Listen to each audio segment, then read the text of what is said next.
Oke, assalamualaikum warahmatullahi wabarakatuh. Selamat pagi, salam sejahtera bagi kita semua. Mohon izin Ibu Yuli dan Ibu Dini. Mohon izin juga rekan-rekan PEP.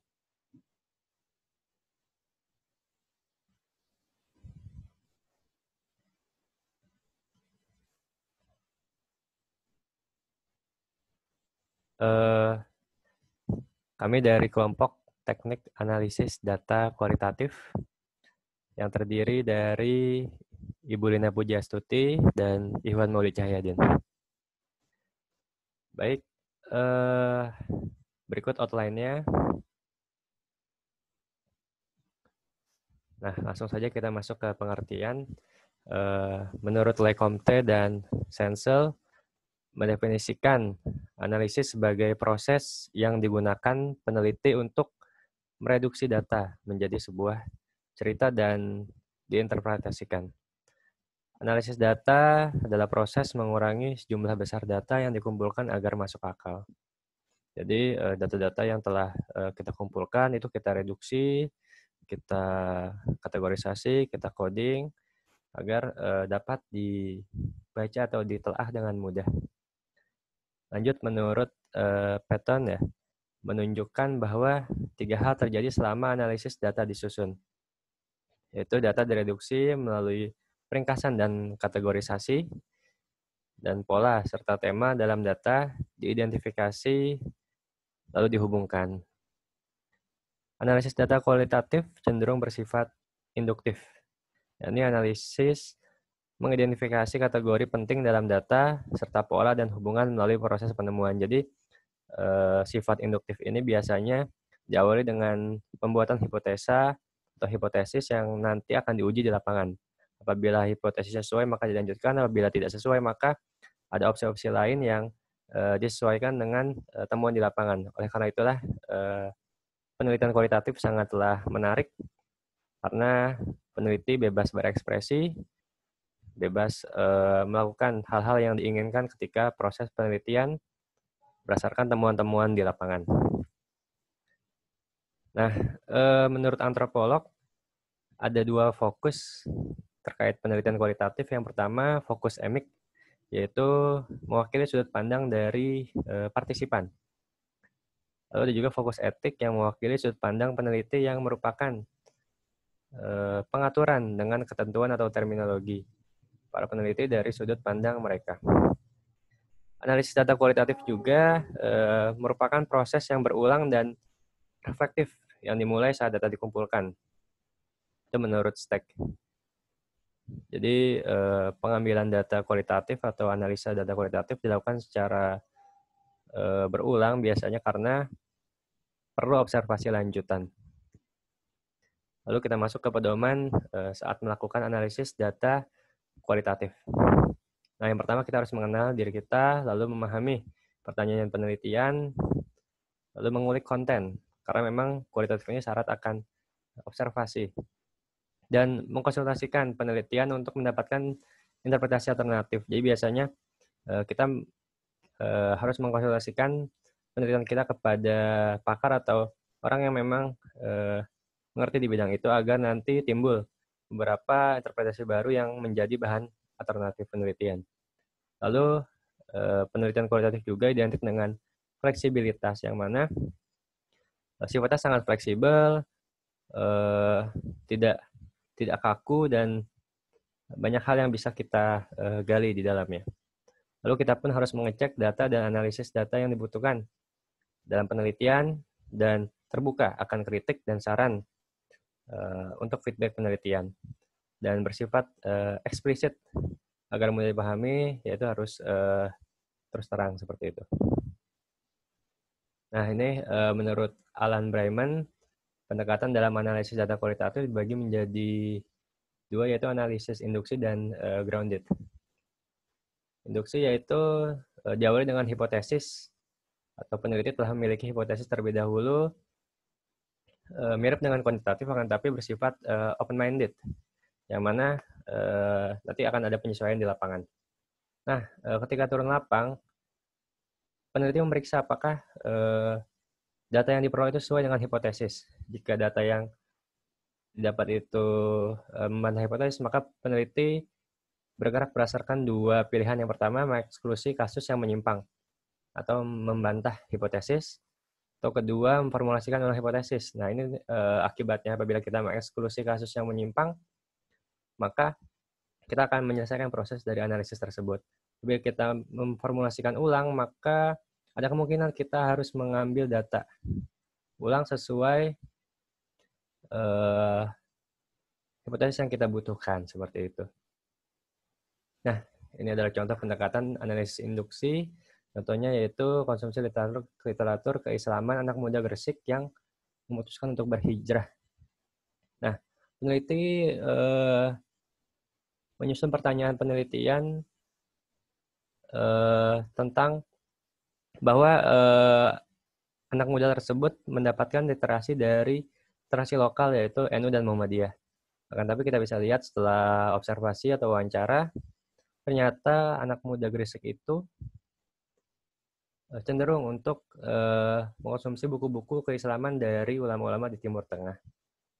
Nah, karena hipotesis awal tidak sesuai, maka analisis induksi memberikan kesempatan kepada peneliti untuk mendefinisikan ulang hipotesisnya atau mereformulasikan. Oleh karena itu, penelitian kualitatif selalu bersifat terbuka terhadap temuan lapangan. Dan proses analisis data tidak pernah berhenti di satu titik. Akan terus berkembang seperti itu. Nah, ini lanjut ke pendekatan analisis grounded ya. Jadi grounded teori itu adalah suatu metodologi penelitian kualitatif yang menekankan penemuan teori dari data observasi empirik di lapangan dengan metode induktif. Yaitu menemukan teori dari sejumlah data yang kita dapatkan. Nah, grounded teori juga merupakan konstruksi teori menggunakan data sebagai evidensi. Lalu, grounded teori juga fokus pada gerakan teori konstruksi dan verifikasi. Grounded teori juga disebut dengan lokal teori atau pattern teori yang bersifat open-minded dapat diperluas tanpa batas. Nah, ini step-stepnya karena sudah dijelaskan lebih detail di bab sebelumnya terkait grounded teori. Ada kajian pustaka atau review, pencarian teori, penentuan sampling, dan pengambilan data di lapangan. Lalu teknik analisis data menurut Miles and Haberman. Ini kita koleksi data, lalu kita reduksi, kita saring, lalu kita sajikan dan kita simpulkan. Apabila butuh observasi, maka kita mengkoleksi data kembali, seperti itu. Dan salah satu keunikan dari atau kesulitan dari penelitian kualitatif yaitu metode analisis belum dirumuskan dengan baik. Mungkin yang dimaksud dengan Miles and Haberman ini saking luasnya penelitian kualitatif, oleh karena itu banyak variabel-variabel atau bahan-bahan observasi yang bisa kita gali, saking kompleksnya, oleh karena itu maka butuh keunikan tersendiri dalam penelitian kualitatif ini. Selanjutnya, terkait teknik analisis data kualitatif akan dijelaskan oleh Ibu Lina. Kepada Ibu Lina, saya persilahkan. Baik, terima kasih Mas Iwan. Berikutnya, untuk teknik analisis data kualitatif, di antara yang pertama adalah peneliti akan mengumpulkan data, yaitu mendokumentasikan data berdasarkan catatan yang diperoleh peneliti di lapangan, apakah itu mungkin berdasarkan observasi atau interview yang dilakukan. Setelah itu, data yang diperoleh akan diorganize, disusun, di-coding, dan dikategorisasi. Sehingga akan menghasilkan tema gitu, tema data gitu. Sehingga data itu terkumpulnya secara lebih teratur gitu, lebih teratur. Kemudian yang berikutnya setelah data di-coding, kategorisasi, maka dianalisis dengan meneliti apakah antara satu data yang dikumpulkan data itu saling berhubungan yang kemudian akan menunjang, akan berperan penting dalam penelitian yang sedang dilakukan, dan kemudian setelah dianalisis maka data tersebut disajikan. Nah, setelah itu data-data yang diperoleh memang perlu dilegitimasi, maksudnya diautentifikasi, diperiksa data itu apakah atau tidak, misalnya apakah berdasarkan informannya ketika kita mendapatkan data itu, apakah informan yang kita dapatkan itu bisa dipercaya atau tidak untuk memberikan data-data tertentu. Kemudian yang berikutnya adalah melaporkan temuan. Dalam penelitian kualitatif, temuan di lapangan satu hal yang harus ditindaklanjuti dengan terus mencari informasi, karena sifatnya penelitian kualitatif itu kan berulang ya dan reflektif, sehingga temuan-temuan yang diperoleh perlu dipublikasikan untuk menambah perspektif baru dan melengkapi temuan-temuan sebelumnya yang sudah dilakukan oleh peneliti sebelumnya. Next. Nah, tahapan analisis data kualitatif. Jadi ketika kita ke lapangan melakukan pengamatan, melakukan interview, kita memperoleh data. Nah, data-data yang kita peroleh itu perlu ditranskrip, ditulis ulang begitu ya, sehingga kemudian kita bisa menemukan dari data-data tersebut itu adalah kata kunci, ide utama, ya konsep-konsep penting yang memang mendukung penelitian kita, sehingga di sini juga nanti akan terjadi tadi ya seperti Mas Iwan sampaikan, reduksi data. Artinya kita akan membuang mungkin data-data yang tidak kita perlukan dan hanya menggunakan data-data yang relevan dengan penelitian kita. Setelah data-data itu diperoleh, itu juga kita coding. Coding ini bisa secara manual atau yang Bu Yuli sempat pernah juga sampaikan adalah menggunakan program NVivo misalnya. Nah, dari hasil coding kemudian dikategorisasi atau disusun berdasarkan tema. Dan setelah disusun seperti itu, kemudian data dianalisis, diinterpretasi, dan kemudian disajikan.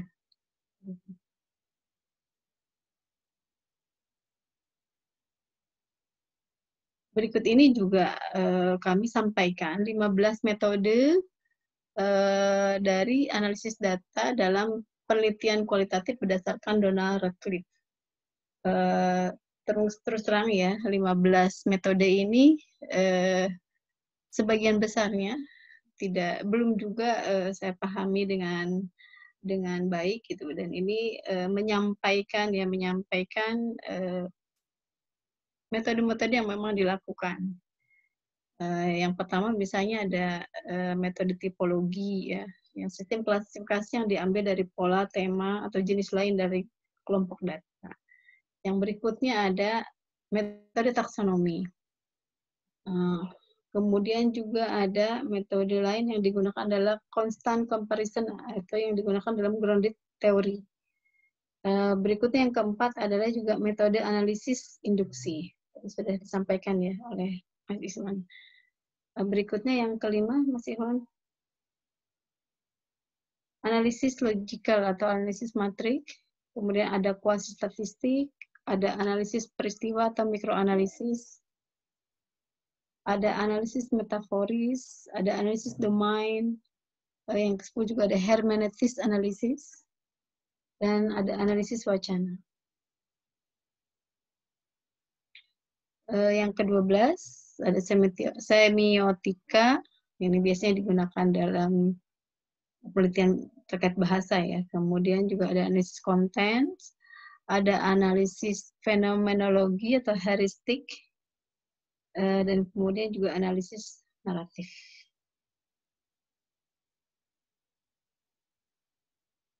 Selain metode yang tadi disebutkan, juga ada alternatif dalam analisis data kualitatif. Yang pertama ini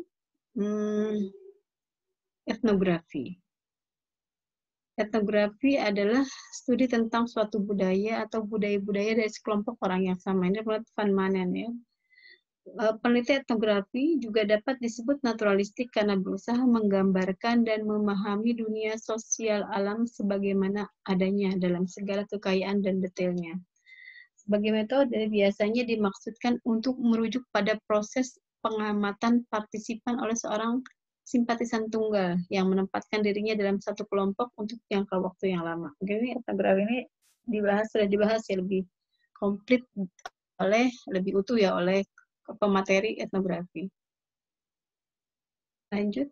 Nah, yang kedua adalah netnografi. Netnografi ini adalah alternatif analisis data kutip yang dikerjakan secara online. Observasi bisa dilakukan dalam diskusi-diskusi di mailing list yang diikuti dengan eksplorasi secara lebih mendalam melalui online chatting dengan responden. Ini cocok ya digunakan dalam kondisi pandemi ini. Seperti misalnya komunitas fisik. Peneliti dapat mempelajari komunitas online melalui keterlibatan dalam grup untuk waktu yang lama. Nah, etnografi ini juga disebut sebagai cyber etnografi atau juga virtual etnografi. Ini menurut James dan Busser. Berikutnya, yang ketiga adalah etnometodologi. Etnometodologi adalah sebuah studi atau ilmu tentang metode yang digunakan oleh orang awam atau masyarakat biasa untuk menciptakan perasaan keteraturan atau keseimbangan dalam situasi di mana mereka berinteraksi. Faktanya, ahli etnometodologi tidak selalu percaya bahwa kita dapat menemukan realitas objektif. Ini adalah cara partisipan datang untuk menciptakan dan mempertahankan realitas ini. Mohon maaf kalau proses penerjemahannya tidak bagus nih. Next. Kemudian analisis percakapan yang juga alternatif yang lain, yaitu suatu metode kualitatif yang khusus untuk menganalisis organisasi berurutan dan perincian percakapan. Artinya fokus perhatiannya pada interaksi dalam percakapan, seperti berbagai gerakan oleh komunikator dan bagaimana mereka mengelola dan mengatur urutan pembicara sebagaimana yang terlihat jelas pada perilakunya. Ya. Dari beberapa uraian yang telah disampaikan di awal, beberapa hal yang dapat kami simpulkan diantaranya adalah bahwa pendekatan dengan teknik analisa data kualitatif merupakan teknik analisa yang berorientasi pada pengembangan data di lapangan. Seperti tadi dengan dua model pendekatan yaitu analisis induksi dan grounded theory. Yang kedua, model analisis data kualitatif dapat disesuaikan dengan kondisi di lapangan. Ya, bahkan tak jarang dalam melakukan penelitian muncul ide-ide baru berupa pengembangan teori. Kemudian kendala teknis ya dalam analisa data kualitatif yang yaitu sulitnya mengukur seberapa banyak data yang dibutuhkan dalam menganalisis suatu topik yang akan diteliti, karena patokannya adalah bukan berapa banyak, tapi ketercukupan data untuk menunjang penelitian kita. Ya. Nah, itulah pemaparan dari kami. Saya dan Mas Ikhwan, mohon maaf atas kekurangannya. Mohon dikoreksi oleh Bu Luli dan Bu Dini serta diberikan masukan oleh teman-teman. Sekian. Assalamualaikum warahmatullahi wabarakatuh. Waalaikumsalam warahmatullahi wabarakatuh.